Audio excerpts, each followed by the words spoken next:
Alhamdulillahi Rabbil Alamin. Wassalatu wassalamu ala al-mabu'uthi rahmatan lil alamin, Nabiyyina Muhammad wa ala alihi wa ashabihi wa man tabi'akum bi ihsanin ila yaumiddin, amma ba'd.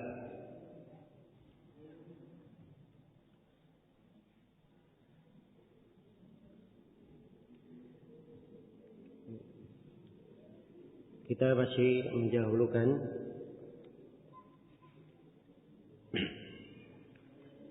masih mengkaji pembahasan kitab Thalathatul Usul, 3 landasan utama di dalam beragama.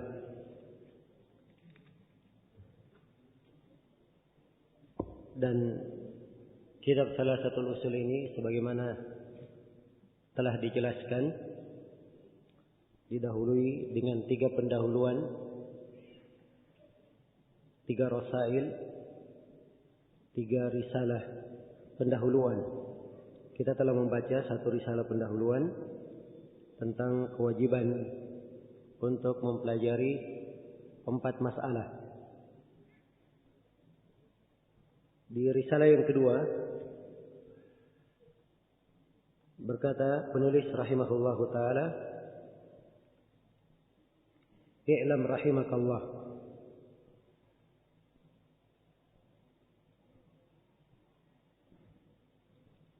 di buku panduan di halaman 38, akhir dari halaman 38. I'lam rahimakallah annahu yajibu ala kulli muslimin wa muslimatin ta'allumu thalathi hadhihi al-masail wal 'amalu bihinna." I'lam, ketahuilah, rahimakallah, semoga Allah merahmatimu. Kembali penulis rahimahullah mendoakan rahmat bagi siapa yang membaca buku ini.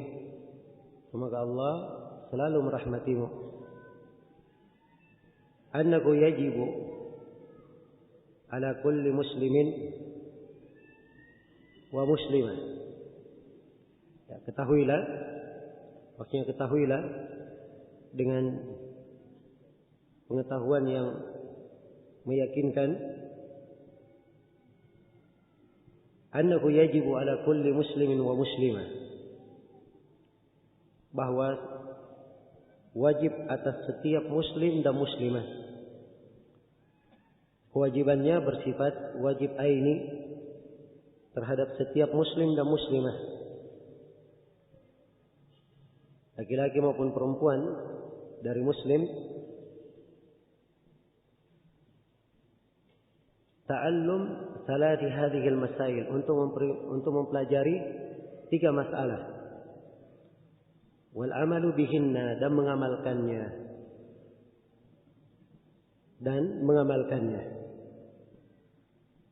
Ya, ini 3 masalah tambahan yang merupakan bagian pokok dari bagian agama kita yang wajib kita mempelajarinya dan mengamalkannya. Ya, 3 masalah ini secara global. Masalah yang pertama adalah pembahasan tauhid rububiyah.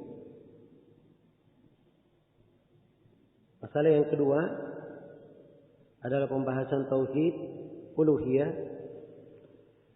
Dan masalah yang ketiga adalah masalah al-wala wal bara, masalah loyalitas dan kebencian kepada orang-orang kafir. Ini 3 pembahasan yang akan diuraikan oleh penulis di sini. Kata beliau, al-ula, yang pertama, anna Allah khalaqana wa razaqana wa lam yatrukna hamalan, bal arsala ilayna rasulan faman ata'ahu dakhala al-jannah wa man 'asahu dakhala an-nar. Masalah yang pertama, Ingin beliau terangkan bahwa Allah menciptakan kita. Allah menciptakan kita wa razaqana, dan memberikan rezeki kepada kita. Iya. Walam yatrukna hamalan. Kita dicipta, diberi rezeki untuk apa? Apakah untuk ditinggalkan sia-sia begitu saja, tidak diperintah, tidak dilarang? Maka dicipta hanya untuk menganggur saja? Tidak. Tapi ada kewajiban di belakang penciptaan. Iya. Tidak mungkin manusia dicipta sia-sia. Allah Subhanahu wa taala berfirman, "Apa hasibatum annama khalaqnakum abatha wa annakum ilaina la turja'un?" Apakah kalian menyangka bahwa kami menciptakan kalian sia-sia dan kalian tidak akan kembali kepada kami? Dan Allah Subhanahu wa taala berfirman, "Ayahsabul insanu ay yutraka suda?" Apakah manusia menyangka bahwa dia dibiarkan menganggur, dia dibiarkan begitu saja, yakni tidak diperintah dan tidak dilarang? Ya. Maka kita wajib mengimani Allah menciptakan kita, memberi rezeki kepada kita. Ya. Keberadaan kita di muka bumi ini dicipta dengan kondisi yang paling baik. Laqad khalaqnal insana fi ahsani taqwim. Sungguh kami telah menciptakan manusia di penciptaan yang paling baik, paling sempurna. Dan kita diberi rezeki oleh Allah. Sebagaimana setiap yang hidup di muka bumi ini diberi rezeki dari manusia, hewan ternak maupun yang lainnya. Allah berfirman, "Wa ma min dabbatin fil ardi illa 'ala Allahi rizquha." Tidak ada satu hewan melata pun atau tidak ada satu makhluk melata pun yang hidup di atas muka bumi kecuali rezekinya ditanggung oleh Allah. Dan di dalam hadis yang sahih Rasulullah sallallahu alaihi wasallam bersabda, "Inna nafsan lan tamuta hatta tastakmila rizqaha." Sungguhnya seorang jiwa tidak akan meninggal sampai dia sempurna mendapatkan rezekinya. Kalau rezekinya habis, tidak mungkin dia berada di atas muka bumi. Maka setiap jiwa telah ditentukan rezekinya oleh Allah. Allah menciptakan kita, memberi rezeki kepada kita, bukan untuk dibiarkan begitu saja, dijadikan sebagai pengangguran, tapi bal arsala ilaina rasulan, bahkan Allah mengutus kepada kita seorang rasul. Allah mengutus kepada kita seorang rasul. Faman ata'ahu dakhala al-jannah. Siapa yang taat kepada rasul ini, maka dia masuk surga. Wa man asahu dakhala an-nar. Dan siapa yang bermaksiat kepada rasul ini, maka dia akan masuk ke dalam neraka. Iya. Apa dalilnya?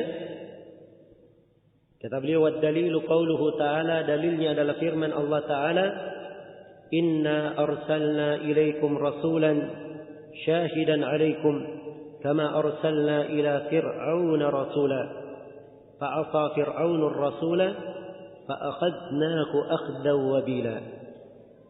Sesungguhnya kami mengutus engkau, sesungguhnya kami mengutus kepada kalian seorang rasul. Ya. Kami mengutus kepada kalian, wahai umat Muhammad, seorang rasul, yaitu Nabi Muhammad sallallahu alaihi wasallam, penutup para nabi dan para rasul. Syahidan alaikum, sebagai saksi terhadap amalan-amalan kalian, kama arsalna ila fir'auna rasula, sebagaimana kami telah mengutus kepada Fir'aun seorang rasul. Itu Allah telah mengutus Nabi Musa alaihi salam kepada Fir'aun. Fa'asa Fir'aunur rasula fa'akhadnahu akhdan wabila. Tetapi Fir'aun durhaka kepada rasul yang diutus kepadanya. Kami pun menyiksanya dengan siksaan yang pedih. Ya, Fir'aun disiksa dengan siksaan yang pedih karena bermaksiat kepada Rasul. Maka ini peringatan kepada umat bahwa siapa yang bermaksiat kepada Rasulullah sallallahu alaihi wasallam, maka itu sama saja dengan keberadaan Fir'aun yang bermaksiat kepada Musa alaihi salam. Dan Nabi sallallahu alaihi wasallam bersabda, kullu ummati yadkhuluna al-jannata illa man aba. Setiap umatku masuk ke dalam sorga kecuali siapa yang enggan, siapa yang tidak mau. Maka sahabat bertanya, ya Rasulullah, wa man ya'ba? Siapa yang tidak mau ini? Kata Nabi sallallahu alaihi wasallam, man ata'ani dakhala al-jannah wa man asani faqad aba. Siapa yang taat kepadaku, maka dia masuk surga. Dan siapa yang bermaksiat kepadaku, maka sungguh dia telah enggan untuk masuk surga. Demikian hadis Abu Hurairah yang diriwayatkan oleh Al-Imam Al-Bukhari rahimahullahu taala. Iya. Maka kandungan umum dari masalah yang pertama ini, seorang mengenal tauhid rububiyah Allah. Kita wajib mengetahui bahwa Allah mencipta kita, memberi rezeki. Ya, dan pemberian nikmat ini kepada kita, itu di belakangnya ada sebuah kewajiban yang wajib kita tegakkan. Allah mengutus kepada kita seorang Rasul, ya, agar supaya kita taat kepada segala perintah Rasul ini dan meninggalkan segala yang beliau larang. Allah berfirman di ayat yang lain, "Wa ma ataakumur rasulu fakhudhuh wa ma nahakum anhu fantahu." Apa yang Rasul itu bawa kepada kalian, apa yang didatangkan oleh Rasul tersebut, maka ambillah dia. Dan apa yang dilarang oleh Rasul tersebut, maka tinggalkanlah dia. Ini masalah yang pertama yang hendaknya selalu diingat oleh seorang hamba.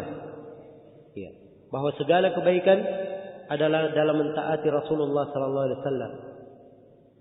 Dan segala kejelekan adalah siapa yang berpaling dari syariat Rasulullah sallallahu alaihi wasallam. Allah telah mengingatkan, "Falyahdharil ladzina yukhalifuna an amri an tusibahum fitnah aw yusibahum adzabun alim." Hendaknya berhati-hati orang yang menyelisih perintahnya, dia akan ditimpa oleh sebuah fitnah. Fitnah kadang bermakna adab, kadang bermakna ujian, cobaan, dan kadang bermakna kesyirikan. Dia akan ditimpa oleh sebuah fitnah atau ditimpa oleh siksaan yang pedih. Dan Rasulullah sallallahu alaihi wasallam telah mengingatkan, "Wa ju'ilat dallatu was-sagharu 'ala man khalafa amri." Dan telah dijadikan kehinaan dan kerendahan terhadap siapa yang menyelisihi perintahku. Demikian hadis Ibnu Abbas diriwayatkan oleh Imam Ahmad dan selainnya. Berpaling dari apa yang dibawa oleh Rasul ini adalah sebab kehinaan. Dan kehinaan ini akan menimpa umat, melemahkan mereka, menjadikan mereka sebagai bahan perebutan di antara musuh-musuh mereka. Tatkala mereka menyelisihi perintah Rasulullah sallallahu alaihi wasallam. Di dalam hadis Ibnu Umar yang diriwayatkan oleh Imam Abu Daud dan selainnya, Rasulullah sallallahu alaihi wasallam bersabda, idza tabaya'tum bil 'ina wa akhadtum adnab al baqar wa raditum biz zar' wa taraktumul jihad sallatallahu 'alaikum dullan la yanzi'uhu hatta tarji'u ila dinikum. Apabila kalian telah berjual beli dengan cara al-'inah, salah satu bentuk atau salah satu praktik jual beli secara riba, dan kalian telah mengambil ekor-ekor kerbau, kalian telah ridha dengan perkebunan, pertanian. Maksudnya peternakan dan pertanian ini melalaikan dari agama. Ya. Dan kalian telah meninggalkan jihad. Ini semua 4 penyakit menyelisihi perintah Rasulullah sallallahu alaihi wasallam. Dan 4 penyakit ini pernah dibahasakan oleh Nabi dengan bahasa yang lain. Di hadis Thauban yang diriwayatkan oleh Imam Ahmad. Yushaku an tada'a 'alaikumul umam kama tada'a al-akalata ila qat'atiha. Dikhawatirkan kalian itu akan diperebutkan oleh umat-umat seperti makanan diperebutkan di atas meja, hidangannya diperebutkan di atas meja. Perhatikan bagaimana kehinaan umat, kerendahan oleh musuhnya dianggap hidangan yang diperebutkan, santapan empuk. Maka para sahabat bertanya, ya Rasulullah, amin killatin nahnu yawma'id? Apakah kami waktu itu sedikit sehingga kami sangat hina seperti itu? Kata Nabi, la, bal antum yawma'idin katsir. Tidak, kalian tidak sedikit, bahkan kalian pada waktu itu sangat banyak. Walakinnakum gutha ka gutha'is sayl. Tetapi kalian itu adalah buih, seperti buih di sungai atau buih di air, di lautan. Buih itu tidak ada manfaatnya, tidak ada harganya. Banyak tapi tidak ada harganya. Kemudian Nabi SAW menjelaskan bagaimana rasa wibawa terhadap umat yang tadinya tertanam di hati musuh itu diangkat, dicabut, sehingga musuh tidak lagi takut kepada umat, tidak lagi takut kepada umat Islam. Kemudian Nabi berkata, dan sungguh Allah akan menimpakan kepada kalian penyakit al-wahan. Penyakit al-wahan. Ketika Nabi ditanya, apa al-wahan itu ya Rasulullah? Nabi menjelaskan, hubbud dunya wa karahiyatul maut. Cinta dunia dan takut mati. Ini cinta dunia, takut mati ini sama saja dengan 4 penyakit yang kita sebutkan tadi. Ya, bermuamalah dengan cara riba, sibuk dengan peternakan, sibuk dengan pertanian, ini cinta dunia. Meninggalkan jihad, takut mati. Ya. Beliau membahasakan dengan konteks yang berbeda, maknanya sama. Namun di hadits Ibnu Umar, Nabi menyebutkan obatnya. Beliau sebutkan akibat dan beliau sebutkan obat. Kata beliau, kalau kalian sudah ditimpa oleh 4 penyakit itu, sallatallahu alaikum dullan la yanzi'uhu hatta tarji'u ila dinikum. Allah akan menimpakan kepada kalian suatu kehinaan, tidak akan diangkat dari kalian sampai kalian kembali kepada agama kalian. Jadi kehinaan bisa diangkat dari umat apabila mereka kembali kepada agama. Iya, inilah sebenarnya yang dikhawatirkan oleh musuh-musuh Islam. Mereka tidak takut jumlah kaum muslimin yang sangat banyak. Mereka khawatirkan bagaimana umat Islam itu belajar dan kembali mempelajari agamanya, menekuni dan memperdalam agamanya. Sebab saat umat menekuni dan memperdalam agamanya, umat ini sangat mengerti apa yang harus mereka lakukan untuk menjemput kejayaan dan kemakmuran. Semuanya ada, terukir indah, terhampar dengan sangat indahnya di dalam tuntunan syariat kita. Hanya saja di masa ini terlalu banyak penghalang-penghalang dan terlalu banyak kesibukan-kesibukan yang dihadapkan kepada manusia, kepada umat Islam, sehingga mereka dilalaikan dan dipalingkan dari mempelajari agamanya. Maka ini sebuah peringatan dari Rasulullah SAW yang hendaknya selalu kita perhatikan. Iya, dan di sini Syekh membahasakan dengan bahasa yang indah. Allah menciptakan kita, memberi rezeki kepada kita, dan kita tidak ditinggalkan begitu saja. Bahkan Allah mengutus kepada kita seorang Rasul. Maka siapa yang taat kepadanya dia akan masuk surga. Siapa yang bermaksiat kepadanya dia akan masuk neraka. Ini masalah yang pertama yang hendaknya selalu kita ingat. Ya. Selalu menjadi renungan di dalam kehidupan kita. Peringatan yang menyebabkan kita semua bisa bangkit untuk beramal, mempersiapkan bekal untuk menghadap kepada Allah Subhanahu wa taala. Kemudian as-tsaniyah, masalah yang kedua. Masalah yang kedua, kata beliau, annallaha la yarda ay yushraka bihi ahadun fi ibadatihi. La malakun muqarrabun wala nabiyyun mursal. Wad dalilu qauluhu ta'ala wa annal masajida lillahi fala tad'u ma'allahi ahada.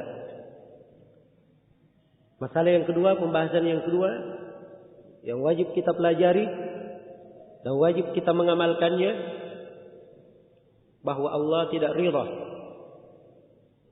Allah tidak ridha untuk dipersekutukan dengan siapapun dalam peribadatan kepadanya. Allah tidak ridha dipersekutukan, dilakukan kesyirikan kepadanya bersama siapapun. Ya. Siapapun dari makhluk. Allah tidak ridha dipersekutukan dalam ibadah. Apakah makhluk itu malaikat yang didekatkan dan tidak pula nabi yang diutus. Ya, padahal malaikat dan nabi ini adalah dua hamba Allah Subhanahu wa taala yang paling didekatkan oleh Allah dan paling dicintai.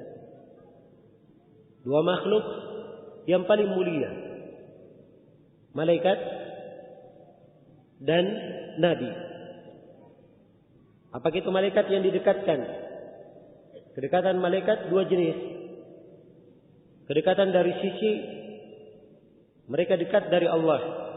Sebab ada malaikat yang menyandang arsy Allah, singgasana Allah. Dan bisa kedekatan bermakna kedudukan. Malaikat yang didekatkan kedudukannya, ditinggikan kedudukannya oleh Allah di sisinya. Demikian pula nabi yang diutus. Ya. Malaikat maupun nabi tidak boleh dipersekutukan dengan Allah dalam peribadatan kepada Allah Subhanahu wa taala. Ya. Ini masalah yang hendaknya selalu kita pelajari dan kita amalkan. Dan beliau menyebutkan dalilnya, wa dalilu qauluhu ta'ala, dalilnya adalah firman Allah taala, wa annal masajida lillahi fala tad'u ma'allahi ahada. Sesungguhnya masjid-masjid adalah milik Allah. Ya, masjid-masjid saya kemarin sebutkan ada dua penafsiran. Yang pertama, masjid bermakna apa? Tempat ibadah, tempat bersujud, seperti yang kita tempati saat ini. Ya, ini masjid dari masjid-masjid Allah Subhanahu wa taala. Mana masjid yang kedua adalah anggota-anggota yang dipakai sujud. Anggota-anggota yang dipakai sujud, anggota tubuh yang dipakai sujud. Dahi, hidung, dua telapak tangan, kedua lutut dan kedua ujung jari. Semua anggota yang dipakai sujud itu masjid namanya.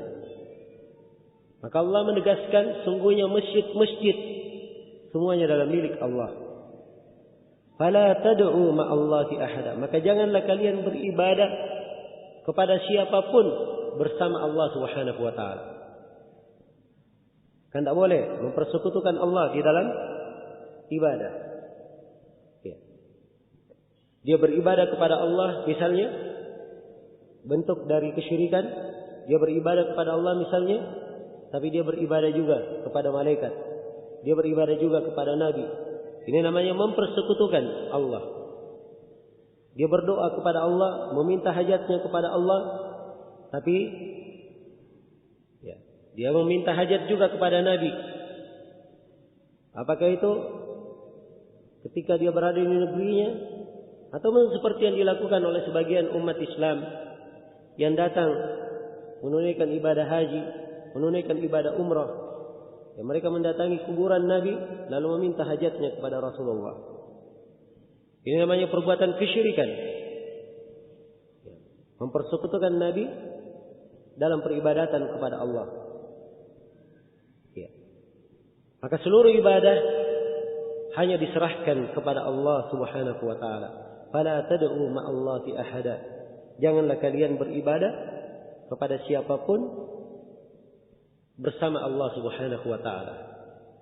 Ini masalah yang kedua yang ingin ditegaskan di sini oleh Syekh rahimahullahu taala, bahwa ya, dari hal yang wajib kita pelajari bagaimana kita memurnikan ibadah kepada Allah dan meninggalkan segala bentuk kesyirikan. Meninggalkan segala bentuk kesyirikan. Kemudian yang ketiga, kata beliau ats-tsalitsa,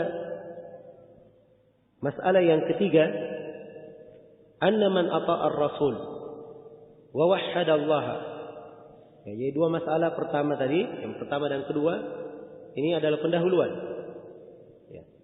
Masalah yang pertama ditekankan tauhid rububiyah, penjelasan Allah mencipta, memberi rezeki, dan diingatkan bahwa ini ada tujuannya supaya kita taat kepada ar-rasul. Ya. Dan di masalah yang kedua diingatkan bahwa ibadah itu hanya milik Allah Subhanahu wa taala.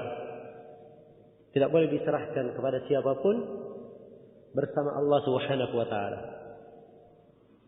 Jadi kalau dua hal ini,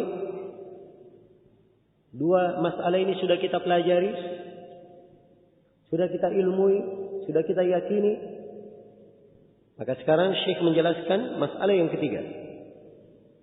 Anna man ata'a ar-rasul wa wahhada Allah la yajuzu lahu muwalatu man hadda Allah wa rasulah walau kana aqrab qarib. Sesungguhnya siapa yang taat kepada Rasul dan dia mentauhidkan Allah, kalau benar dia taat kepada Rasul, benar dia mentauhidkan Allah, maka tidak boleh ia memberikan loyalitasnya. Tidak boleh ia memberikan kecintaannya. Ya. Kata loyalitas, al-muwalah. Al-muwalah bisa bermakna loyalitas, kecintaan, pertolongan. Ya. Tidak boleh dia memberikan loyalitasnya kepada siapa yang menentang Allah dan Rasulnya. Siapa yang memusuhi Allah dan Rasulnya. Ya. Siapa yang memusuhi Allah dan Rasulnya? Tidak ada yang memusuhi Allah dan Rasulnya kecuali orang-orang kafir. Jadi tidak boleh dia memberikan loyalitasnya kepada siapapun yang memusuhi Allah dan Rasulnya. Walau kana aqraba qaribin. Walaupun ya, orang-orang yang kafir ini adalah kerabatnya yang paling dekat. Tak boleh dia berikan loyalitas kepadanya. Iya. Sini Syekh menjelaskan prinsip al-wala wal bara. Masalah memberi loyalitas dan kebencian terhadap orang kafir. Seorang muslim kalau memang benar dia mentauhidkan Allah, benar dia taat kepada Ar-Rasul, maka tidak mungkin dia memberikan loyalitasnya kepada siapa yang memusuhi Allah dan Rasulnya. Walaupun mereka yang memusuhi Allah dan Rasulnya ini adalah karib kerabatnya yang paling dekat. Ya. Apa dalilnya? Kata beliau, "Wad dalilu qauluhu ta'ala." Dalilnya adalah firman Allah Ta'ala, "La tajidu qauman yu'minuna billahi wal yawmil akhir yuwadduna man hadda Allah wa rasulahu walau kanu aba'ahum aw abna'ahum aw ikhwanahum aw ashiratahum ulaika kataba fi qulubihimul iman wa ayyadahum bi ruhin minhu ويدخلهم جنات تجري من تحتها الأنهار خالدين فيها رضي الله عنهم ورضوا عنه أولئك حزب الله ألا إن حزب الله هم المفلحون."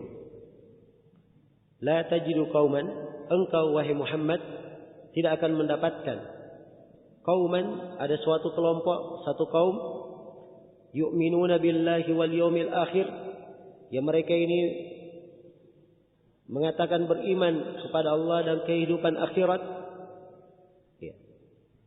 Engkau tidak akan dapatkan ada kaum yang beriman kepada Allah dan hari akhirat, yuwadduna man haddallahu wa rasulah. Tidak akan kamu dapatkan mereka memberikan loyalitas, mencintai orang-orang yang memusuhi Allah dan Rasulnya. Ya. Siapa ini yang memusuhi Allah dan Rasulnya? Yaitu dari orang-orang yang kafir. Ya. Dari orang-orang yang kafir kepada Allah Subhanahu wa ta'ala. Ya. Kamu tidak akan dapatkan ada orang yang beriman memberikan loyalitas kepada siapa yang memusuhi Allah dan Rasulnya. Walau kanu aba'ahum. Walaupun mereka yang memusuhi Allah dan Rasulnya itu adalah ayah-ayah mereka sendiri. Wa abna'ahum. Walaupun anak-anak mereka sendiri. Wa ikhwanahum. Walaupun saudara-saudara kandung mereka sendiri. Wa ashiratahum. Walaupun keluarga mereka yang paling dekat. Ya. Jelas ya?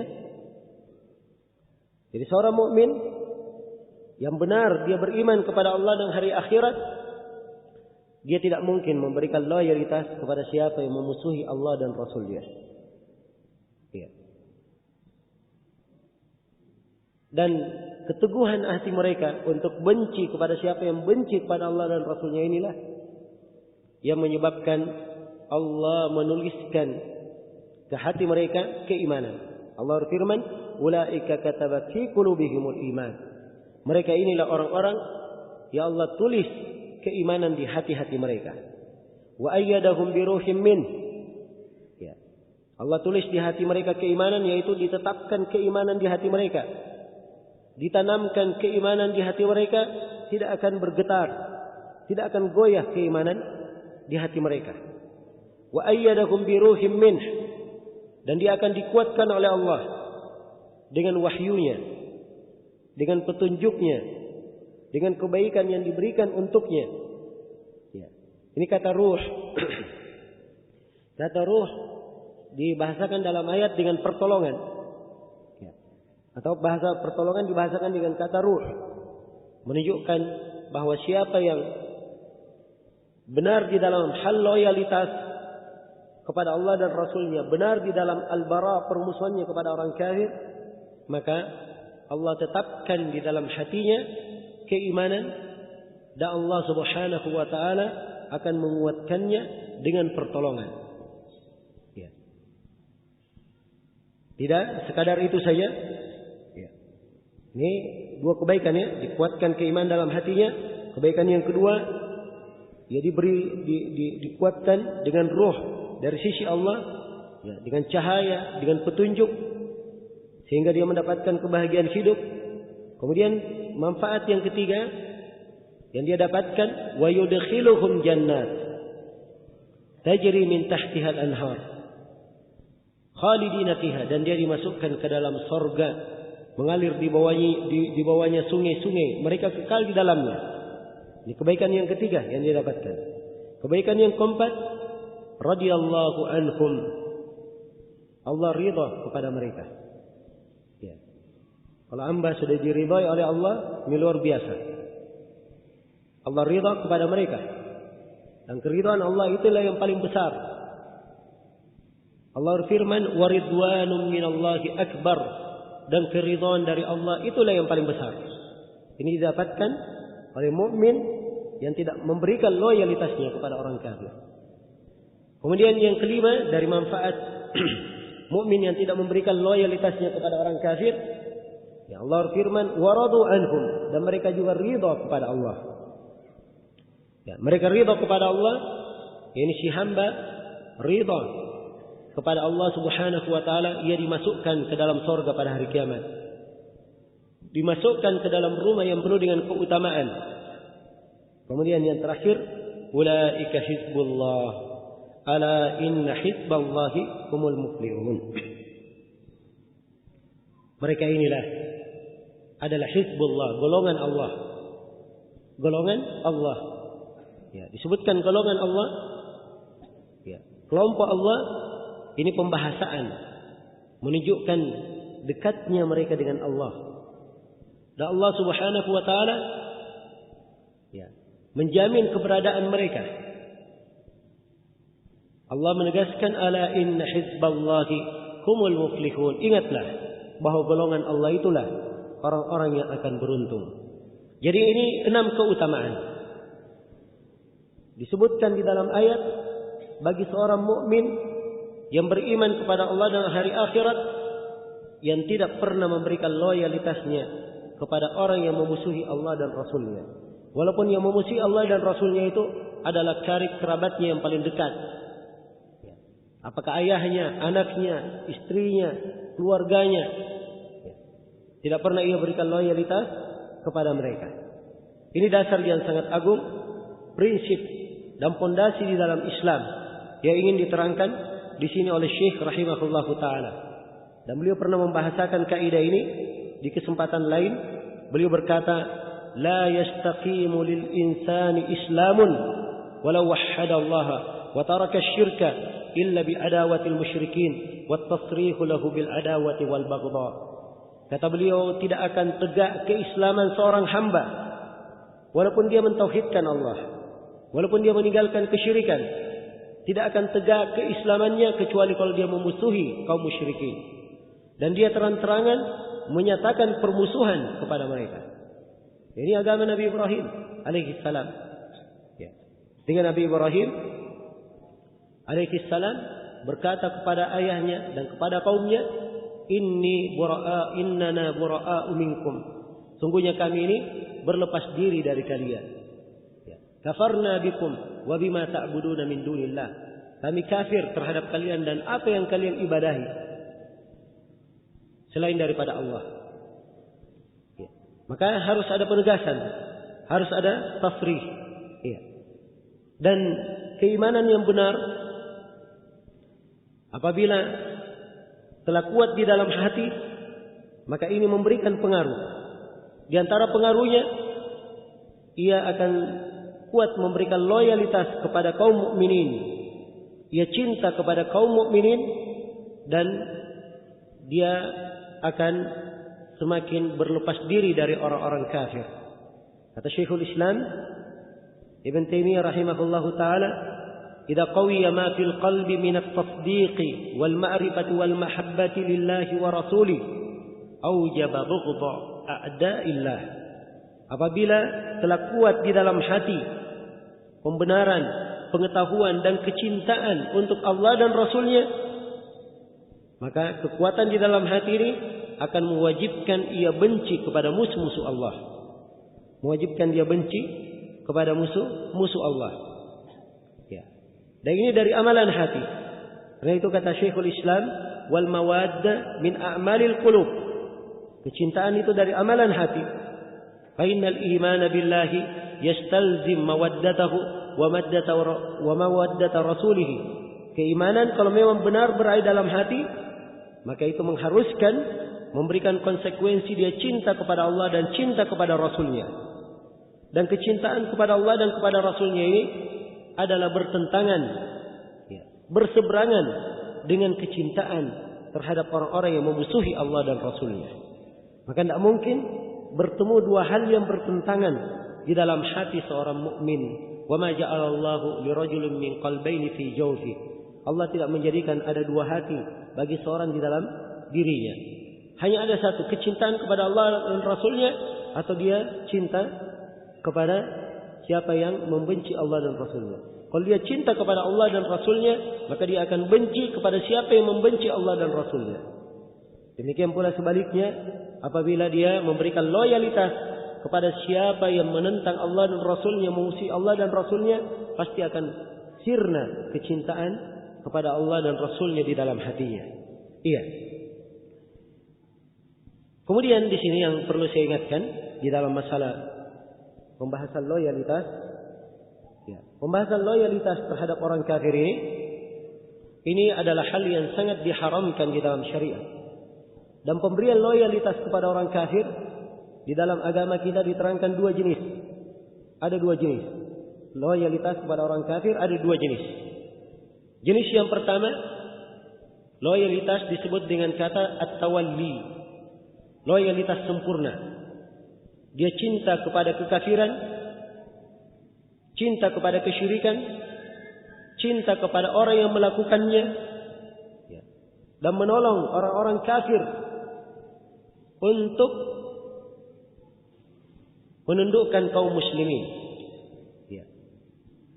Dan di antara bentuknya juga ia bergembira kalau orang kafir itu menang terhadap umat Islam. Ia bergembira kalau kafir itu lebih jaya daripada umat Islam. Loyalitas yang seperti ini adalah kekafiran yang mengeluarkan dari keislaman. Ini kekafiran yang mengeluarkan dari apa? Dari keislaman. Allah berfirman, "Wa may yatawallahum minkum fa innahu minhum." Itu dalilnya. Bahwa dia dikeluarkan dari Islam. Allah berfirman, siapa yang memberikan tawalli, loyalitas kepada mereka, maka ia dianggap dari mereka. Dianggap dari mereka. Sekali lagi, ukuran loyalitasnya, dia cinta kepada kekafiran, cinta kepada kesyirikan, dan lebih bergembira kalau penghuni pelaku kesyirikan itu berjaya di atas Islam, berjaya di atas umat Islam. Jelas ya? Ini yang pertama. Kemudian yang kedua dari loyalitas, ada yang disebut dengan nama al-muwalah. Disebut dengan nama al-muwalah. Dia memberikan loyalitas dalam bentuk kecintaan, pertemanan terhadap orang kafir yang sifatnya keduniaan. Yang sifatnya keduniaan. Maka loyalitas yang seperti ini dosa besar. Terhitung apa? Terhitung dosa besar. Tidak dikafirkan. Terhitung dosa besar. Tidak dikafirkan. Karena Allah berfirman di dalam Al-Quran, "Ya ayyuhalladzina amanu la tattakhidu aduwi wa aduwakum awliya'a tulquna ilaihim bil mawaddah." Wahai orang-orang yang beriman, janganlah kalian jadikan musuhku dan musuh-musuh kalian sebagai wali-wali yang kalian berikan kecintaan kepada mereka. Perhatikan ini teguran kepada orang yang memberi kecintaan kepada musuh Allah dan musuh kaum muslimin. Bersamaan dengan itu, Allah masih menyebutnya wahai orang-orang yang beriman. Masih dipanggil dengan apa? Seruan keimanan. Menunjukkan bahwa loyalitas yang jenis ini tidak mengkafirkan. Sisa di sini satu poin yang sangat penting. Apa ukuran yang membedakan bahwa ini loyalitas mengkafirkan dan ini loyalitas tidak mengkafirkan? Apa yang membedakan? Apa ukurannya? Ukurannya adalah dilihat kepada jenis loyalitasnya. Kalau dia sifatnya adalah keduniaan, dia loyalitas kepada orang kafir karena dunianya saja, mengharapkan dunia dari mereka, maka ini tidak mengkafirkan. Tapi kalau loyalitasnya kepada orang kafir, bentuknya dia lebih cinta kekufuran di atas keislaman, lebih senang orang-orang kafir berjaya di atas umat Islam, maka ini sifatnya apa? Mengkafirkan, keluar dari agama. Iya. Karena itu seorang mukmin tidak mungkin ada loyalitas di dalam dirinya terhadap orang-orang kafir. Seorang mukmin yang sempurna keimanannya tidak akan memberikan loyalitas kepada orang-orang kafir. Jenis loyalitas yang kedua, ini dari pembagian loyalitas ini harus dibedakan ya, sebab sebagian dari manusia, ya, ada yang berlebihan di dalam hal ini, sehingga dengan mudah mengkafirkan semua orang. Ya.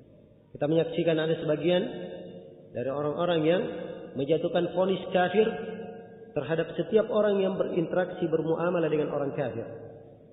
Dan ini keliru, sebab loyalitas ada dua jenis. Ada yang mengkafirkan, loyalitas kepada orang kafir ada dua jenis. Ada loyalitas yang mengkafirkan keluar dari agama, ini namanya tawalli. Dia memberikan loyalitas dalam bentuk pertolongan terhadap orang kafir yang menyebabkan dia lebih mencintai kekafiran di atas keislaman. Iya. Kalau loyalitas yang kedua itu hanya bersifat dunia. Dia lebih cinta kepada Islam. Ya. Dia adalah seorang muslim, tapi karena urusan dunia, ia memberikan loyalitas kepada orang-orang kafir. Jelas ya? Ini diberi contoh dengan kisah Hatib ibn Abi Balta'ah. Hatib bin Abi Balta'ah radhiyallahu taala anhu. Iya. Hatib bin Abi Balta'ah, ya, beliau mengirim mata-mata ke Mekah, menyampaikan, membocorkan berita rahasia yang dilakukan oleh Rasulullah SAW di Madinah. Maka Allah mewahyukan kepada Rasulnya hal tersebut. Kemudian Nabi SAW mengutus sebagian sahabat untuk mengikuti mata-mata yang dikirim oleh Hatib bin Abi Balta'ah. Setelah diketemukan bukti surat yang dikirim oleh Hatib bin Abi Balta'ah, para sahabat yang diutus kepada Nabi datang kepada Rasulullah menyampaikan. Kemudian Hatib bin Abi Balta'ah dipanggil. Ia dipanggil oleh Rasulullah. Maka Hatib menjelaskan bahwa kalian, para sahabat yang lain, kalian punya keluarga di Mekah yang bisa melindungi keluarga mereka yang lain. Sebab kaum muslimin di Mekah, ya, mereka ditindas oleh kaum musyrikin yang tidak punya keluarga sama sekali. Ya, pasti keluarga yang berada di Mekah sangat tertindas. Ya, namun sebagian sahabat punya keluarga yang menyebabkan keluarganya tetap terjaga di Mekah. Maka Hatib bin Abi Balta'ah ingin memberi jasa, ya, dengan mengirimkan bocoran rahasia Rasulullah supaya kaum musyrikin memberikan perlindungan untuk apa? Keluarganya, hanya dari sisi keduniaan. Jelas ya? Ini alasan Hatib bin Abi Balta'ah. Umar bin Khattab berkata, "Ya Rasulullah, biarkan saya penggal leher orang munafikin." Ya. Biarkan saya memenggal lehernya. Maka Nabi SAW berkata, "Tidakkah kamu tahu bahwa dia hadir di perang Badar? Dan Allah telah berfirman, wahai orang-orang yang hadir di perang Badar, lakukanlah apa yang kalian kehendaki, saya telah mengampuni dosa kalian." Ya. Jelas ya? Jadi sini Nabi tidak mengingkari Umar yang berkata, "Biarkan saya penggal lehernya." Sebab itu adalah dosa besar. Kadang penguasa, ya, berhak menjatuhkan hukuman secara takzir sampai ke hukuman mati kalau memang ada yang melakukan dari kaum muslimin, ya, memberikan rahasia kaum muslimin kepada orang kafir, walaupun dengan dunia. Ini tentang hukum matinya, bukan hukum kekafiran. Ya, sebab kadang ada yang dikisos dihukum mati bukan karena dia kafir, karena pelanggaran yang dia lakukan. Karena pelanggaran yang dia lakukan. Dan Nabi SAW juga menjelaskan bahwa perbuatan Hatib bin Abi Balta'ah ini hanyalah dosa besar, ya, yang tidak menggugurkan keislamannya. Jelas ya, tidak menggugurkan keislamannya. Maka ini dua jenis loyalitas harus dibedakan. Ada yang mengkafirkan, keluar dari Islam, dan ada yang tidak mengkafirkan. Ya. Kemudian perlu saya ingatkan di sini bahwa loyalitas kepada orang kafir itu bentuknya beraneka ragam. Bentuknya bermacam-macam. Di antara bentuknya adalah apa yang disebutkan oleh Syekh Sulaiman bin Abdullah bin Muhammad bin Abdul Wahab, cucu dari penulis. Ya. Beliau menyebutkan beberapa bentuk dari loyalitas kepada orang-orang kafir. Di antaranya adalah cinta kepada mereka. Ya. Di antaranya condong kepada kehidupan dunia mereka. Di antaranya adalah, ya, yang ketiga di antaranya mereka bermuka manis, ya, bermudahana, ya, bermudahana di depan mereka. Ya, kalau di depan mereka kelihatannya oh tidak seperti itu, tapi hatinya membenci. Dia tampilkan hal yang berbeda dengan zahirnya. Zahirnya berbeda dengan batinnya. Ya, ini dari bentuk loyalitas. Dan dari bentuk loyalitas terhadap mereka adalah taat kepada mereka pada apa yang mereka pimpin dan apa yang mereka isyaratkan. Ya. Dan dari bentuk loyalitas kepada mereka adalah mendekatkan orang-orang kafir kepada penguasa-penguasa Islam. Ya. Dia mendekatkan orang-orang kafir kepada penguasa-penguasa Islam. Dan di antara loyalitas kepada mereka adalah bermusyawarah, meminta pertimbangan, meminta nasihat kepada mereka. Meminta nasihat kepada mereka. Dari bentuk loyalitas kepada mereka adalah memanfaatkan mereka pada sebuah perkara dari perkara umum kaum muslimin. Yang merupakan perkara umum kaum muslimin. Ya. Dan di antara bentuk loyalitas kepada mereka adalah tersenyum, ya, berlepas muka untuk membahagiakan mereka. Ya, membahagiakan mereka. Ya. Dan dari bentuk loyalitas kepada mereka adalah membantu mereka dalam perkara-perkara kekafiran mereka. Ya. Bentuk dari loyalitas kepada mereka.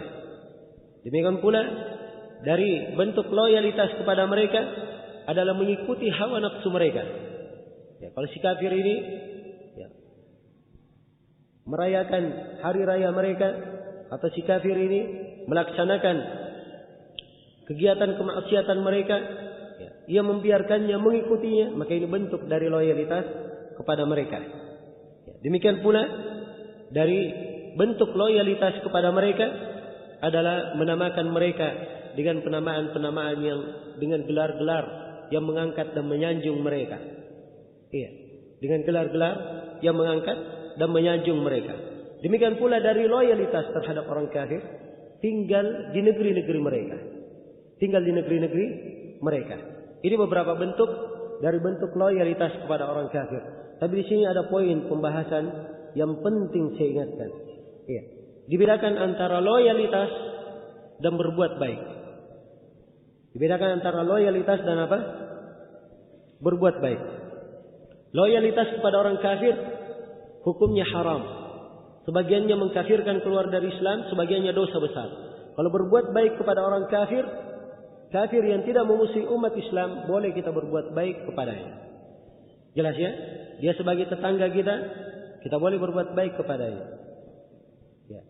Dia sebagai manusia yang hidup bersama kita di dalam satu negara, kita boleh berbuat baik kepadanya.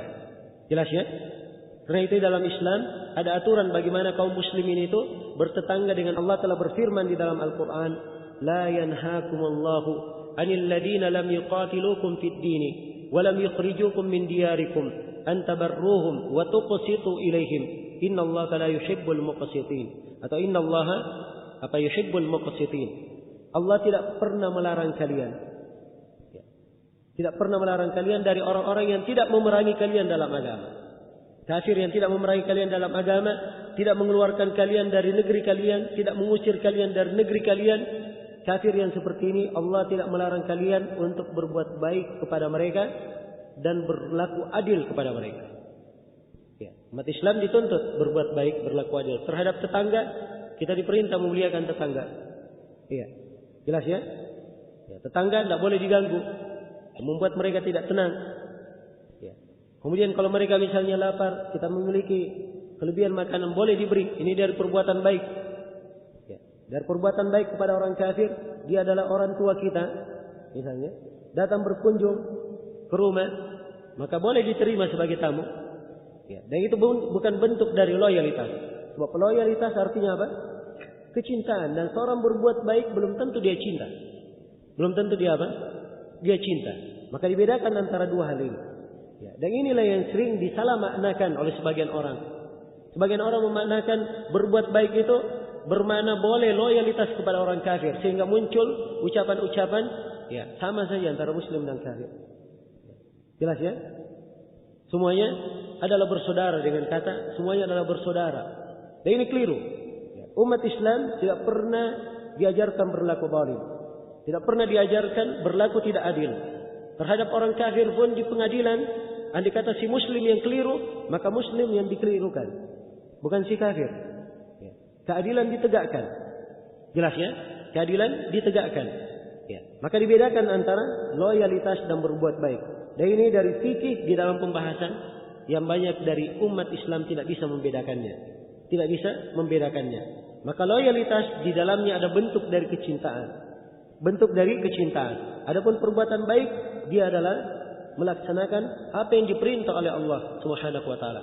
Kita diperintah untuk berbuat baik kepada tetangga. Nabi bersabda, "Man kana yu'minu billahi wal yawmil akhir falyukrim jarah." Siapa yang beriman kepada Allah dan hari akhirat, dia muliakan tetangganya. Kafir termasuk dari tetangga. Nabi sallallahu alaihi wasallam bersabda, "Man qatala mu'ahadan lam yarah raihatal jannah." Siapa yang membunuh kafir mu'ahad, kafir yang ada ikatan perjanjian dengan kita untuk tidak saling berperang, siapa yang membunuh kafir mu'ahad, dia tidak mencium baunya surga. Tidak mencium baunya surga. Sebab ini ketentuan agama, dijaga. Sebab umat Islam kalau membuat perjanjian, ada perdamaian antara muslim dan kafir, maka perdamaian dijaga. Ya, sebab ini janji. Ya, harus dijaga. Karena itu Nabi sallallahu alaihi wasallam setelah perjanjian Hudaybiyah, ya, untuk tidak berperang selama 10 tahun, Nabi tidak pernah mengganggu kaum musyrikin di Mekah. Beliau menjalankan isi perjanjian.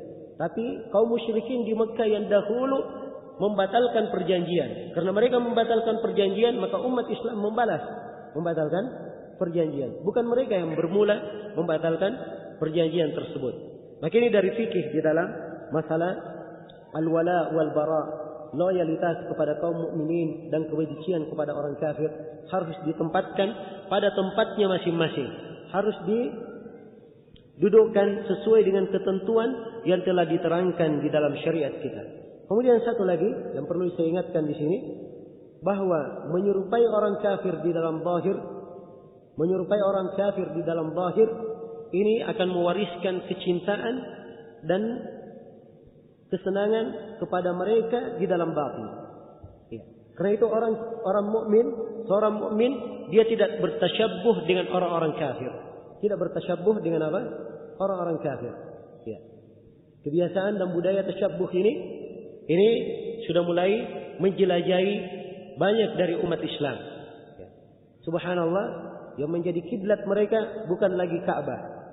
Menjadi kiblat mereka bukan lagi umat Islam, bukan lagi Al-Quran dan As-Sunnah. Sebagian umat ada yang kiblatnya ke barat sana. Ya, apa saja yang datang dari sana, apakah dalam bentuk model pakaian, ya, apakah dalam bentuk gaya kehidupan, maupun yang lainnya, dengan serta-merta mereka ikuti. Ini tasyabbuh dengan mereka dalam zahir. Ya, menyerupai mereka dalam hal yang zahir. Dan penyerupaan kepada mereka secara zahir, ini adalah hal yang dilarang dalam agama. Karena bisa mewariskan penyerupaan dan kecintaan di dalam hati. Ya, kecintaan di dalam hati. Karena itu dari dasar prinsip agama kita diharamkan untuk bertasyabbuh dengan orang kafir. Nabi sallallahu alaihi wasallam bersabda, "Man tasyabbaha biqaumin fahuwa minhum." Siapa yang menyerupai satu kaum, maka dia termasuk dari kaum tersebut. Bahkan Allah Subhanahu wa taala berfirman di dalam Al-Qur'an, "Tsumma ja'alnaka 'ala syari'atin minal amri fattabi'ha wa la tattabi' ahwa'al ladzina la ya'lamun." Kemudian kami jadikan engkau Nabi Muhammad di atas syariat dari perkara. Ada syariat untuk kita. Ikutilah syariat itu dan jangan kalian ikuti selainnya. Ya, janganlah kalian mengikuti hawa nafsu orang-orang yang tidak mengetahui. Ya. Maka tidak boleh tasyabbuh dengan orang kafir. Apakah tasyabbuh dalam hari raya mereka? Tasyabbuh dalam tahun baru mereka? Ya, tasyabbuh di dalam kebiasaan mereka. Ya. Dan ukuran tasyabbuh yang diharamkan, ya, ukurannya adalah tasyabbuh pada hal yang merupakan ciri keagamaan mereka atau ciri kehidupan dunia mereka. Tasyabbuh pada mereka dalam hal ini itu adalah hal yang tidak diperbolehkan. Hal yang tidak diperbolehkan. Jelas ya? Ya, kalau misalnya dalam hal berpakaian, ya, ada pakaian merupakan ciri keagamaan mereka, memakai salib misalnya, maka tidak boleh ada seorang muslim memakainya. Sebab tasyabbuh dalam hal ini adalah hal yang diharamkan. Hal yang diharamkan. Jelas ya? Ya. Demikian pula misalnya, kalau ada yang meminum dari gelas, ya, dia meminum dengan kawannya, Kemudian dia sentuhkan gelas itu antara dia dan antara kawannya. Ya, ini dari kebiasaan tidak berada di tengah umat Islam. Kebiasaan orang-orang kafir. Tidak boleh bertasyabbuh ya di dalam hal ini.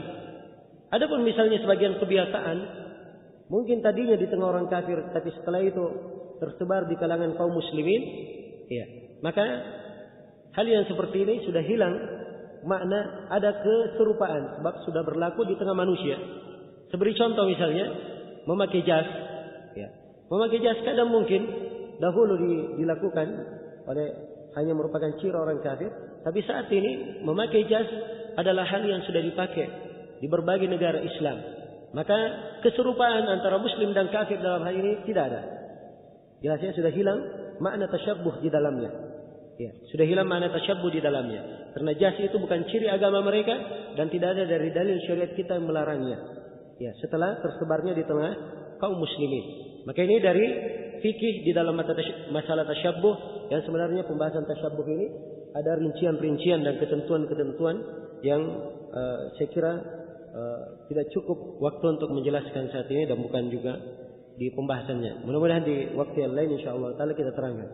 Baik, maka dengan ini saya sudah selesai menjelaskan masalah yang ketiga yang wajib kita ilmui dan wajib kita amalkan. Ya. Yang pertama tadi kita wajib mengilmui dan mengamalkan bahwa Allah menciptakan kita, memberi rezeki kepada kita. Ya, tidak dibiarkan untuk hidup begitu saja. Allah utus kepada kita seorang Rasul supaya kita taat kepadanya. Siapa yang taat kepada Rasul dia masuk surga. Siapa yang bermaksiat kepada Rasul dia masuk neraka. Kemudian masalah yang kedua, kita wajib mengetahui bahwa Allah tidak ridha ya, dilakukan kesyirikan kepadanya dalam peribadatan. Ya, tidak ridha dilakukan kesyirikan kepada siapapun, bersama siapapun, tidak kepada malaikat yang didekatkan, tidak pula kepada nabi yang diutus. Kemudian yang ketiga, Syekh di sini menjelaskan bahwa seorang mukmin kalau memang benar dia taat kepada Allah, benar dia taat mentauhidkan Allah, benar dia mentauhidkan Allah, maka engkau tidak akan mendapatkan dia memberikan loyalitasnya kepada orang kafir, walaupun kafir tersebut adalah kerabat yang paling dekat kepadanya. Jelas ya? Dan di dalam pembahasan loyalitas ini saya sudah memberikan rincian-rincian ya, tuntunan-tuntunan yang menjaga keimanan seorang hamba dan mengatur interaksi antara muslim dan kafir. Dan ini semua adalah tatanan Islam, aturan-aturan Islam yang sangat indah. Ya. Karena itulah kalau kita melihat ya, sebagian dari anak-anak muda yang di Indonesia ini 10 tahun terakhir sering membuat permasalahan dengan aksi-aksi bom bunuh diri. Kita ketemukan bahwa mereka ini adalah orang-orang yang tidak mengerti tuntunan agama. Tidak mengerti apa itu al-wala wal bara. Tidak memahami apa yang dimaksud dengan al-wala dan al-bara. Tidak bisa memilah antara pembahasan A dan pembahasan B. Ya, saya tadi misalnya beri contoh antara loyalitas dan berbuat baik itu ada perbedaan. Mereka menganggap semua bentuk kegiatan dengan orang kafir, ya, pemberian kepada orang kafir, semuanya mereka anggap loyalitas. Dan ini keliru. Ya, ini adalah hal yang keliru. Karena itulah, ya, prinsip-prinsip ini adalah prinsip yang dijaga di dalam syariat kita. Prinsip yang dijaga di dalam syariat kita. Ya, dan keberadaan umat Islam menjaga loyalitas, ya, hanya diberikan kepada kaum mukminin, tidak diberikan kepada orang kafir.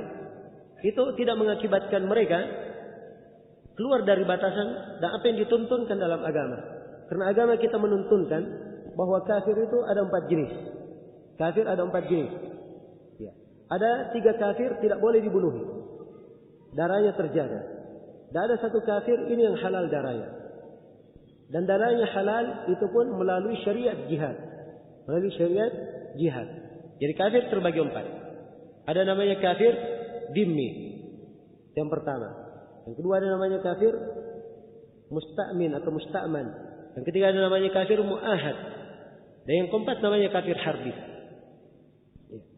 Kafir yang pertama kafir dhimmi adalah kafir yang tinggal di bawah lindungan negara. Ya. Ia adalah penduduk negara dan tinggal di bawah lindungan negara, taat kepada menunaikan kewajibannya di negara sebagaimana kaum muslimin menunaikannya. Maka kafir yang seperti ini disebut kafir dhimmi. Disebut kafir apa? Kafir dhimmi. Ya. Dan keberadaan umat selain umat Islam, kita hidup bersama di negeri ini, mereka dihitung sebagai kafir apa? Dihitung sebagai kafir dhimmi. Kafir dhimmi tidak boleh dibunuhi di dalam syariat kita. Rasulullah bersabda, "Dimmatul muslimina wahida yas'a biha adnahum." Dhimmah, perjanjian kaum muslimin, ya, menjaga dhimmah itu adalah kewajiban seluruh kaum muslimin. Satu kewajiban dijaga oleh lapisan yang paling bawahnya sampai lapisan paling atasnya. Semuanya menjaga. Kalau pemerintah melindunginya, maka rakyat dari bawah wajib untuk melindunginya. Ya. Jelas ya? Kafir yang kedua namanya kafir musta'min. Kafir yang meminta jaminan keamanan. Ya. Dia bukan penduduk negara. Bukan penduduk negara. Ya. Namun, dia ingin masuk ke negara tersebut. Ingin berkunjung ke negara tersebut. Ya. Maka dia minta jaminan keamanan kepada negara supaya dilindungi untuk masuk di dalam negara. Maka apabila negara memberikan jaminan keamanan, wajib bagi seluruh anggota di dalam negara, seluruh rakyat untuk memelihara jaminan keamanan tersebut. Ya. Dan saat ini kafir musta'min itu mirip dengan turis-turis orang-orang asing yang masuk ke negeri Islam. Dan jaminan keamanan itu adalah stempel di paspor ketika mereka masuk di bandara. Ini berlaku untuk seluruh negara. Di semua negara jaminan keamanan itu adalah persetujuan yang mereka terima dengan stempel masuk di bandara ataupun visa yang mereka dapatkan. Jelas ya? Maka siapa yang masuk, maka dia dihitung sebagai kafir musta'min. Dan kafir musta'min ini tidak boleh dibunuh. Ya. Kisah yang sangat indah dalam riwayat Bukhari dan Muslim, Ummu Salamah atau Ummu Hani yang merupakan saudari perempuan dari Ali bin Abi Thalib radhiyallahu taala, ia melindungi kerabatnya kafir untuk masuk ke Mekah. Ya. Namun Ali bin Abi Thalib ingin membunuh kerabat tersebut. Maka Ummu Hani datang kepada Nabi mengadukan perbuatan Ali bin Abi Thalib, ingin membunuhnya. Padahal sudah diberi jaminan keamanan oleh Ummu Hani. Maka apa sikap Nabi sebagai pimpinan negara? Kata beliau, "Qad ajarna man ajarti ya Ummu Hani." Kami telah melindungi siapa yang engkau lindungi wahai Ummu Hani. Jelas ya? Maka ini sikap Islam di dalam menjaga. Iya, dalam menjaga. Mungkin sebagian ada yang berkata turis-turis itu membuat kerusakan. Ya. Mereka ya melakukan kekejian, kemaksiatan. Ya. Maka hal yang seperti ini itu bukan tugas kalian. Ini adalah hal kemungkaran diajukan kepada pemerintah. Ya. Dilaporkan. Ya. Dan pemerintah yang merubahnya. Kalau mereka merubah, maka mereka telah menunaikan tanggung jawab. Kalau mereka tidak merubahnya, maka mereka yang mempertanggungjawabkannya kelak di kemudian hari. Dan kita sendiri sudah lepas tanggung jawab. Sudah melepaskan tanggung jawab. Adapun merubah dengan tangan, melakukan aksi, ini adalah hal yang tidak dibenarkan. Sebab setiap orang diberikan ketentuan, diberikan wewenang sesuai dengan haknya masing-masing. Ya. La yukallifullahu nafsan illa wus'aha. Allah tidak membebani seorang kecuali sesuai dengan kemampuannya. Kemudian kafir yang ketiga, ya, adalah kafir mu'ahad. Kafir mu'ahad ini adalah kafir, ya, yang berasal dari negara lain atau dari tempat lain. Namun antara negara ini sudah terjalin ikatan perjanjian untuk berdamai, tidak saling membunuh, ya. Saling memberikan jaminan keamanan. Nah, ini disebut kafir mu'ahad. Disebut kafir mu'ahad. Ya. Jelas ya? Dan sekarang ya sangat banyak sekali hubungan antara negara. Ya, hubungan antara negara. Ya, negara kita misalnya mempunyai banyak hubungan dengan negeri-negeri, jaminan-jaminan. Maka ini di negeri yang terjadi hubungan itu disebut sebagai kafir apa? Mu'ahad. Disebut sebagai kafir mu'ahad. Dan Nabi ketika melakukan perjamaian dengan kaum musyrikin, perjanjian Hudaybiyah dengan kaum musyrikin Makkah, maka seluruh kafir Makkah setelah itu menjadi kafir mu'ahad. Bahkan Nabi mengancam, "Man qatala mu'ahadan lam yarah raihatal jannah." Siapa yang membunuh kafir mu'ahad, dia tidak akan mencium baunya surga. Tidak mencium baunya apa? Baunya surga. Ya.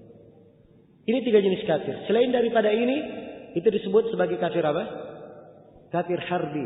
Inilah yang halal darahnya. Boleh diperangi. Tapi ingat, kalau kita masuk ke dalam bahasa memerangi kafir secara fisik, itu dengan jalur jihad. Dan jihad itu ada ketentuan-ketentuan dan syarat-syaratnya. Ada ketentuan-ketentuan dan syarat-syaratnya. Ini tadi yang saya katakan, tidak diketahui oleh sebagian anak-anak muda itu yang melakukan peledakan. Mereka tidak mempelajari agama sebagaimana mestinya. Hanya mengambil dalil-dalil, mengambil ayat-ayat yang cuma ingin mengangkat semangatnya belaka. Cuma ingin mengangkat semangatnya belaka. Mungkin kalau sebagiannya frustasi, ya diambil ayat-ayat, ya jihad, dijemput oleh bidadari jadi pengantin dan selainnya, ya untuk membuat mereka ya segera lepas dari kehidupan supaya hilang frustasinya. Ya. Ini keliru. Ini bukan jalan umat Islam. Ini bukan jalan umat Islam. Dan perhatikan, kafir dibagi 4. Tapi bukan artinya dengan pembagian 4 ini kita ada kecintaan kepada mereka, tidak. Tapi ini hukum syariat bahwa kafir jenisnya seperti ini.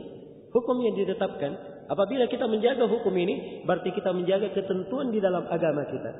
Ya, dan bukan artinya kita cinta kepada orang kafir, tapi kita berikan keadilan dan kita berikan hak kepada setiap pemilik hak dan keadilan tersebut. Iya. Kemudian selesai di sini pembahasan risalah yang kedua. Saya akan masuk kepada risalah yang ketiga.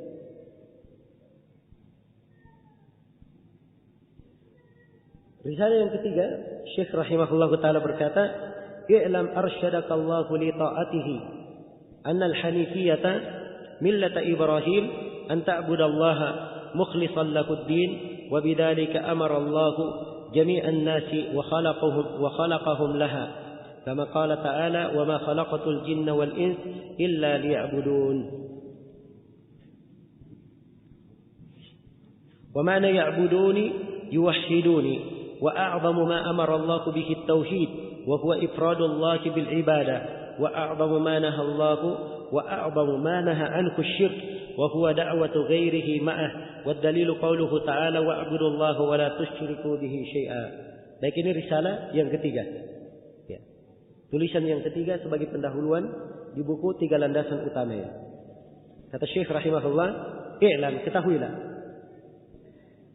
ketahuilah arsyadakallahu li ta'atihi, supaya Allah Subhanahu wa taala meluruskan engkau di atas jalan ketaatan kepadanya. Ketahuilah, ya, maksudnya ketahui, yakini dengan semestinya bahwa al-hanifiyah yang merupakan agama Nabi Ibrahim alaihissalam itu artinya an ta'budallaha mukhlishan lahud-din. Artinya adalah engkau beribadah kepada Allah dengan mengikhlaskan agama hanya untuknya. Engkau beribadah kepada Allah dengan mengikhlaskan agama hanya untuknya. Wa bidzalika amara Allahu jami'an nas wa khalaqahum laha. Dengan hal tersebut Allah memerintah seluruh manusia dan menciptakan mereka untuknya. Menciptakan mereka untuk beribadah. Kama qala ta'ala, sebagaimana firman Allah Ta'ala, "Wa ma khalaqatul jinna wal insa illa liya'budun." Tidaklah saya menciptakan jin dan manusia kecuali untuk beribadah kepadaku. Apa arti beribadah kepadaku? Syekh menjelaskan, wa ma'na ya'buduni, dan makna beribadah kepadaku yaitu yuwahhiduni, yaitu mentauhidkanku. Baik, di sini Syekh memulai. Beliau ingin menjelaskan tentang makna al-hanifiyah. Makna al-hanifiyah. Ini pembahasan tentang al-hanifiyah sudah kita singgung di pembahasan al-qawaid al-arba'ah. Di pembahasan 4 kaidah penting dalam beragama. Di buku yang pertama. Sudah berlalu bersama kita kemarin dan pagi hari. Iya. Al-hanifiyah adalah agama Nabi Ibrahim yang kita diperintah untuk mengikutinya. Allah berfirman, "Tsumma auhayna ilaika an ittabi' millata Ibrahim hanifa wa ma kana minal musyrikin." Kemudian kami wahyukan kepada engkau, wahai Nabi Muhammad, untuk mengikuti agama Nabi Ibrahim yang hanif, yang lurus. Dan Nabi Ibrahim itu sekali-sekali tidak tergolong dari seorang musyrik. Iya. Jadi al-hanifiyah definisinya, ya, yang merupakan agama Nabi Ibrahim, itu adalah engkau mengikhlaskan agama, mengikhlaskan ibadah hanya untuk Allah.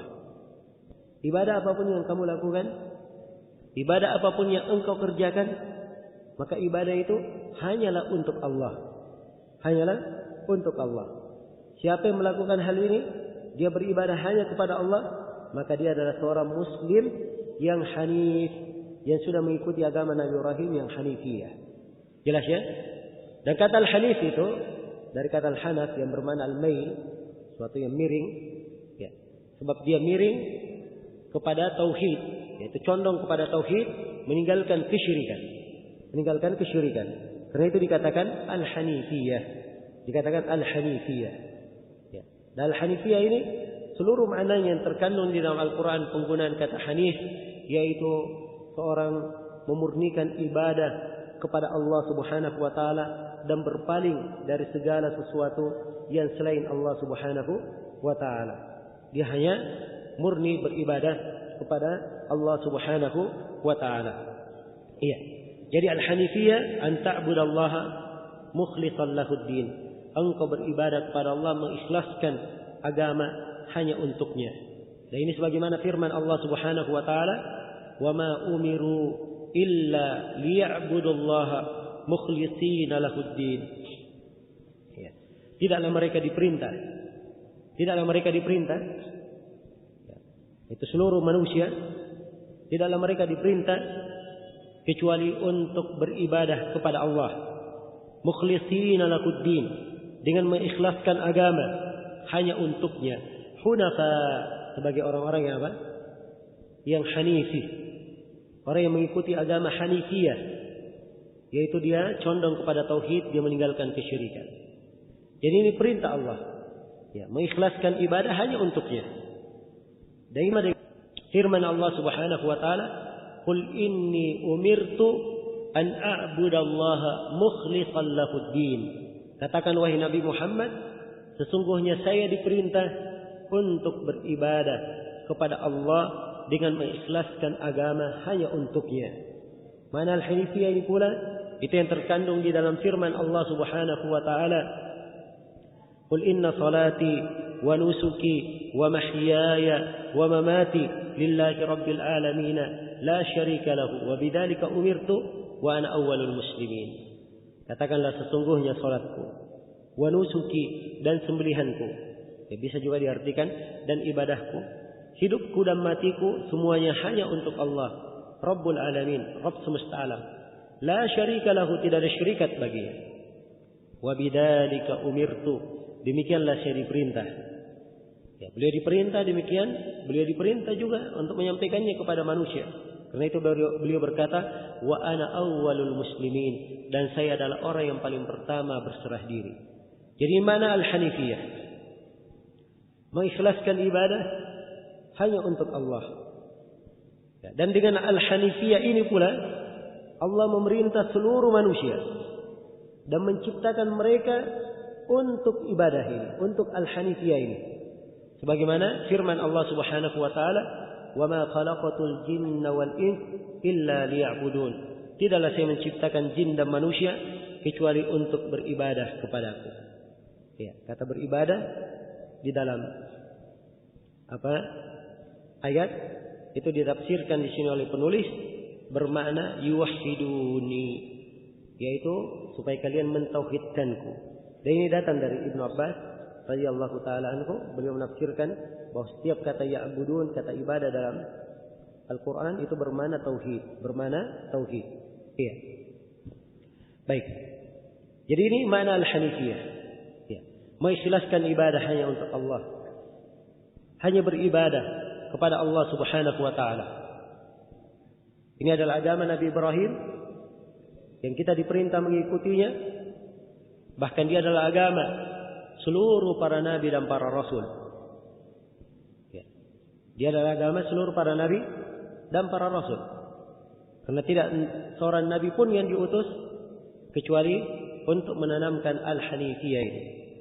Dan al-hanifiyah ini hakikatnya adalah kalimat la ilaha illallah. Kalau kita lihat hakikat al-hanifiyah, hakikatnya adalah apa? kalimat la ilaha illallah. Sebab al-hanifiyah artinya engkau beribadah kepada Allah, mengikhlaskan agama hanya untuknya. Ya, terdapat di dalamnya dua hal. Dia memberikan ibadahnya hanya kepada Allah. Kemudian yang kedua, dia berpaling dari segala yang diibadahi selain daripada Allah. Dan ini sama dengan makna la ilaha illallah. La ilaha illallah artinya tidak ada yang berhak diibadahi kecuali Allah. Terkandung di dalamnya dua rukun asasi. Dan insyaallah akan kita terangkan ya pembahasan tentang kalimat la ilaha illallah. Ya, tentang maknanya, rukun-rukunnya, syarat-syaratnya, ya, dan konsekuensi yang terkait dengan kalimat la ilaha illallah akan kita jelaskan. Ya, sini saya ingin isyaratkan bahwa dua rukun asasi dalam kalimat la ilaha illallah. Yang pertama dari kandungan la ilaha, yaitu ada penafian. Dia harus menafikan segala peribadatan. Dia harus berlepas diri dari segala yang diibadahi kecuali Allah. Kemudian rukun yang kedua adalah al-isbat, penetapan illallah. Dia menetapkan bahwa yang diibadahi hanyalah Allah Subhanahu wa taala. Ini sama persis dengan ucapan penulis di sini menafsirkan al-hanifiyah. Karena itu al-hanifiyah itu adalah makna la ilaha illallah. Dan itu pula agama para nabi dan agama para rasul. Dan ini yang Allah perintah kepada seluruh manusia. Dan mereka dicipta untuk al-hanifiyah. Ya, untuk al-hanifiyah. Ya, kemudian untuk menjelaskan, ya, setelah beliau menerangkan bahwa al-hanifiyah itu adalah tauhid, mentauhidkan Allah Subhanahu wa taala, maka Syekh di sini menjelaskan ya bahwa wa a'zamu ma amara Allah bihi tauhid. Perintah yang paling agung yang Allah perintah dengannya adalah perintah tauhid. Perintah untuk mentauhidkan Allah. Perintah untuk memurnikan ibadah hanya kepada Allah. Ya. Perintah yang paling agung ya, kata tauhid. Kita sudah terangkan pembagian-pembagian tauhid ya di pembahasan apa? Al-Qawaid Al-Arba'ah.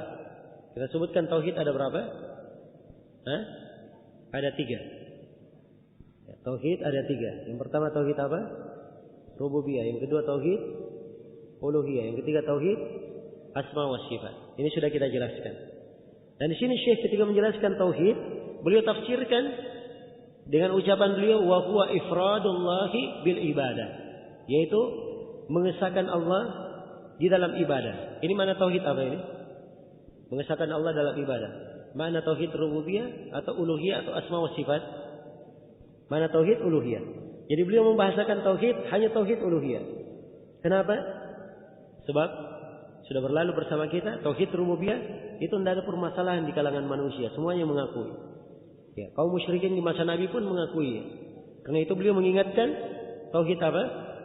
Tauhid uluhiyah di sini. Beliau mengingatkan tauhid uluhiyah. Kalau ingin kita definisikan tauhid secara luas, maka tauhid itu definisinya dengan definisi umum adalah ifradullah ta'ala. Iya.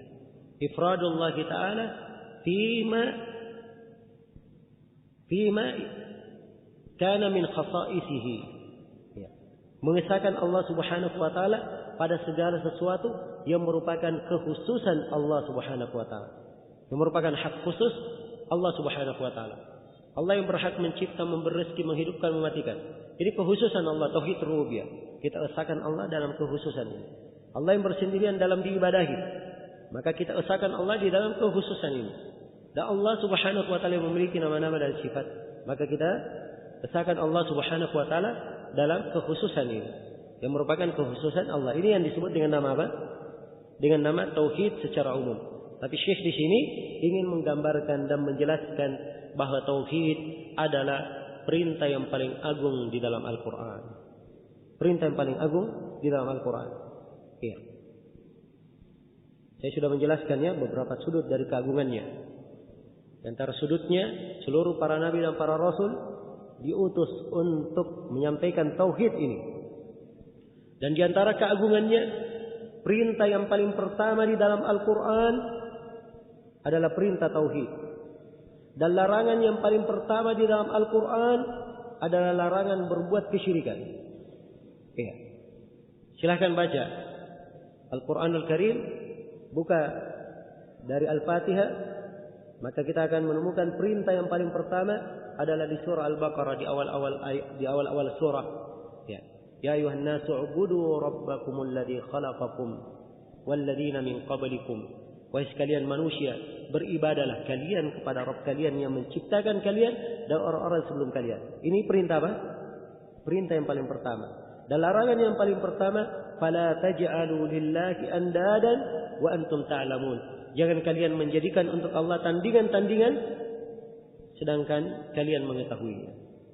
Maka ini menunjukkan bahwa tauhid adalah hal yang paling agung di dalam Al-Quran, atau hal yang paling agung dari hal yang diperintah oleh Allah Subhanahu wa taala.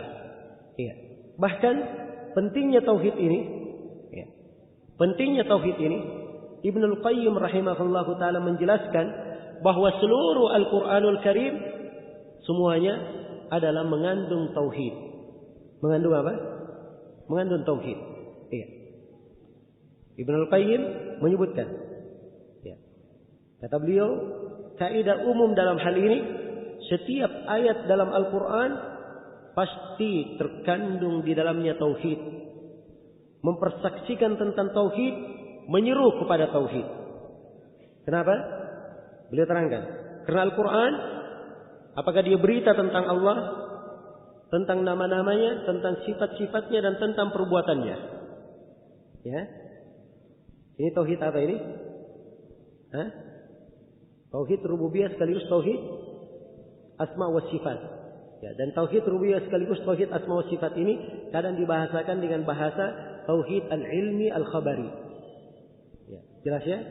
Kadang dibahasakan dengan bahasa tauhid al-ilmi al-khabari.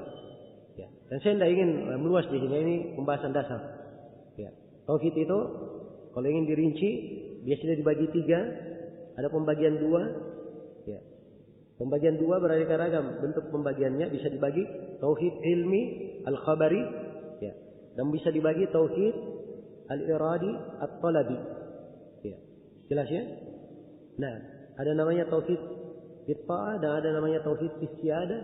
Ya, di dalam pembagiannya juga dan ada pembagian yang lainnya dari pembagian tauhid. Ya, jelas ya? Saya di sini tidak ingin menguraikan dan meluas. Ini pembahasan dasar. Di dasar kita mengambil prinsip yang sepatutnya kita apa? Ya, kita pegang sebagai pondasi. Ya. Nanti karena itu saya katakan belajar ilmu tauhid itu, ya, bukan sekali 2 kali, tapi diulangi. Setelah dikuasai di satu buku, dia pindah ke buku yang lain, maka itu akan semakin memperkokoh keyakinannya dan tauhidnya. Sekarang dia memahami tauhid, ya, dengan 3 pembagian, besoknya dia memahami dengan pembagian yang lain, sehingga nampak jelas padanya tauhid itu apa. Dari itu Ibnul Qayyim mengatakan bahwa seluruh ayat Al-Quran itu mengandung tauhid. Ya. Mempersaksikan tauhid, mengajak kepada tauhid. Karena kadang ayat dia berita tentang Allah, atau berita tentang nama-namanya, berita tentang sifat-sifatnya, atau berita tentang perbuatannya. Ya. Jelas ya? Atau di dalam Al-Quran itu adalah seruan untuk beribadah kepadanya dan meninggalkan segala peribadatan untuk selain Allah Subhanahu wa taala. Maka ini tauhid uluhiyah, ya. Yang disebut juga dengan tauhid al-iradi at-talabi. Kemudian di dalam Al-Quran itu apakah perintah atau larangan? Perintah atau apa? Larangan. Iya. Dan keharusan untuk taat di dalam perintah dan larangan tersebut. Maka ini semuanya dari hak-hak tauhid. Hak-hak apa? Tauhid dan yang menyempurnakannya. Karena tauhid itu ada dasarnya. Dasar yang membenarkan tauhid. Dan ada penyempurna tauhid. Penyempurna tauhid. Penyempurna tauhid ada yang sifatnya wajib dan ada yang sifatnya sunnah. Ada yang sifatnya wajib dan ada yang sifatnya apa? Sunnah. Jadi kapan penyempurnanya hilang tapi dasarnya masih ada, dia tetap dikatakan sebagai seorang mukmin, sebagai seorang yang bertauhid. Seperti contoh, orang yang berbuat dosa besar. Ya, dia menjaga ibadah hanya kepada Allah. Dasar tauhidnya ada, dia beribadah hanya kepada Allah. Tapi hak tauhidnya, kesempurnaan tauhid kurang karena dia jatuh dalam dosa apa? Dosa besar. Namun ini tidaklah menggugurkan tauhidnya, dia tetap sebagai seorang apa? Seorang muslim. Karena itu pelaku dosa besar, walaupun dia masuk dalam neraka, pasti akhirnya akan dimasukkan ke mana? Ke dalam surga, sebab dia punya dasar tauhid. Jelas ya? Baik. Jadi tauhid itu, ya, di dalam Al-Quran kadang ada perintah, ada larangan yang wajib kita taati. Perintah itu wajib kita tinggalkan, larangan itu, dan ini adalah penyempurna tauhid dan hak-hak yang berkaitan dengan tauhid. Di dalam Al-Quran kadang diberitakan tentang kemuliaan untuk penduduk surga. Dan itu adalah penjelasan balasan yang didapatkan oleh ahli tauhid. Kadang di dalam Al-Quran kita terima penjelasan tentang neraka. Maka ini adalah penjelasan tentang siapa yang menyelisihi tauhid dan orang yang keluar dari tauhid. Ya, keluar dari tauhid. Jelasnya? Maka kata Ibnul Qayyim, Al-Quran semuanya adalah tentang tauhid, berkaitan dengan hak-hak tauhid dan balasan untuk orang yang bertauhid dan balasan berkaitan dengan tauhid ini. Jelas ya? Maka secara global kaidah umumnya setiap ayat dalam Al-Quran pasti terkandung di dalamnya tauhid, mempersaksikan tauhid, mengajak kepada mentauhidkan Allah Subhanahu wa taala. Karena itu wajar kalau Syekh di sini mengatakan wa a'zamu ma amara Allah bihi tauhid. Perintah yang paling agung yang diperintah oleh Allah adalah tauhid. Dan tauhid ini adalah ifradullah bil ibadah. Mengesahkan Allah di dalam ibadah. Yaitu dia beribadah hanyalah kepada Allah Subhanahu wa taala. Hanya kepada Allah Subhanahu wa taala. Iya. Baik. Kemudian kata beliau wa a'zamu ma nahaa anhu asy-syirk. Dan larangan yang paling dilarang, ya, larangan yang paling dilarang oleh Allah Subhanahu wa taala adalah kesyirikan. Wa huwa da'watu ghairihi ma'ah. Dan kesyirikan itu adalah beribadah kepada selain Allah bersama Allah. Jadi dia beribadah kepada Allah, bersama dengan itu dia juga beribadah kepada selain Allah. Itulah perbuatan kesyirikan. Dan syirik ini telah kita uraikan pada pelajaran Kasyfus Syubhat tentang definisinya, ya, bentuk-bentuknya, dan telah kita uraikan bahaya dari kesyirikan ini yang menunjukkan benarnya ucapan penulis bahwa syirik adalah larangan yang paling besar di dalam Al-Qur'anul Karim. Kemudian beliau sebutkan dalil umum tentang hal ini, wa dalilu qauluhu ta'ala, dan dalilnya adalah firman Allah Ta'ala, wa'budullaha wa la tusyriku bihi syai'a. Beribadahlah kalian kepada Allah dan jangan kalian mempersekutukan Allah dengan sesuatu apapun. Ini ayat yang disebutkan oleh penulis di sini, ayat di surah An-Nisa. Ayatnya disebutkan 10 hak. Ada 10 hak diterangkan.